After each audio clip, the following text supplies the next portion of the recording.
Título: Apêndice A: Repressão e Defesa.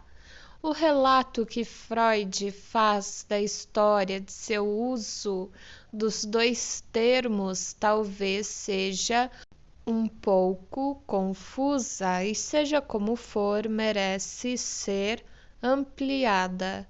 Ambos ocorreram muito livremente durante o período de Breuer.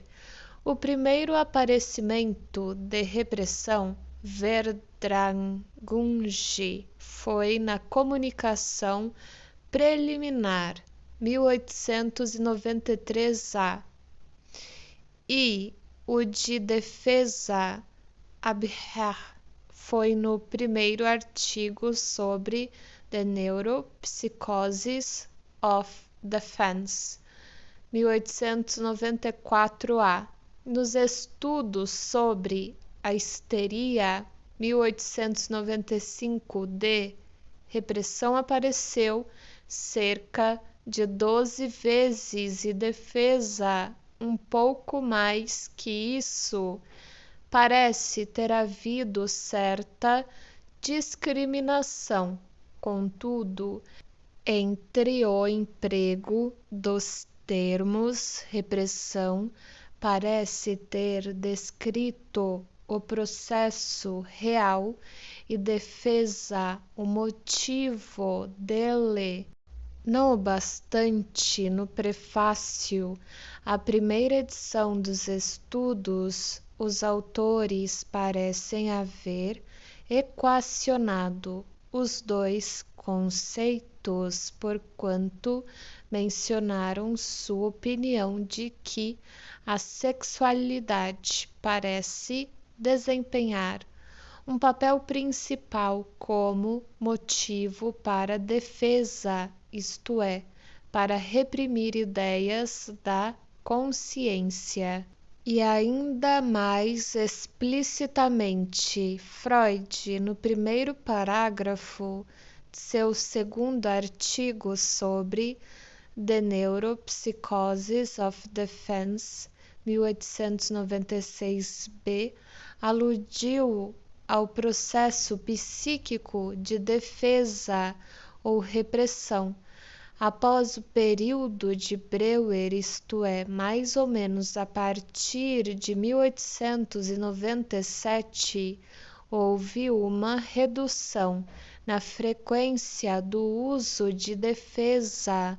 Não foi abandonada inteiramente, contudo, será encontrada várias vezes, por exemplo, no capítulo 7 da primeira edição de The Psychopathology of Everyday Life, 1910b, e na seção 7 do capítulo 7 do Livro de Xistes, 1950c.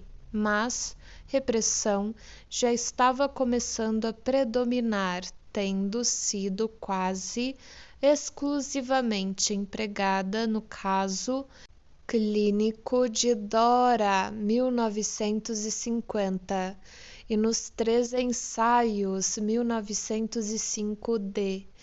E logo depois disto chamou-se explicitamente a atenção para a mudança. Num artigo sobre sexualidade das neuroses, 1906-A, datado de junho de 1905, no curso de um levantamento histórico de seus pontos de vista e ao tratar do período pós-Breuer imediato, Freud teve ocasião de mencionar o conceito e escreveu repressão, como eu começara a dizer, em vez de defesa. A ligeira inexatidão que tinha começado a aparecer nessa frase tornou-se mais acentuada numa frase paralela em A História do Movimento psicanalítico 1914d.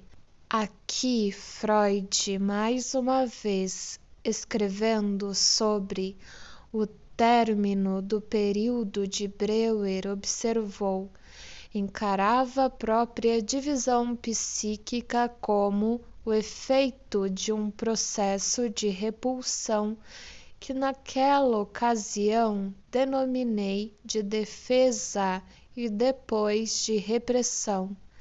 Após 1905, a predominância de repressão aumentou ainda mais, até que, por exemplo, na análise do Hartmann, 1909d, vamos encontrar Freud falando de duas espécies de repressão, utilizadas respectivamente em histeria e neurose obsessiva. Este é um exemplo especialmente simples onde, no esquema revisto sugerido no presente trabalho, ele teria falado de duas espécies de defesa, mas não foi muito antes da utilidade de defesa como um termo mais abrangente que repressão começou discretamente a surgir, particularmente nos artigos metapsicológicos.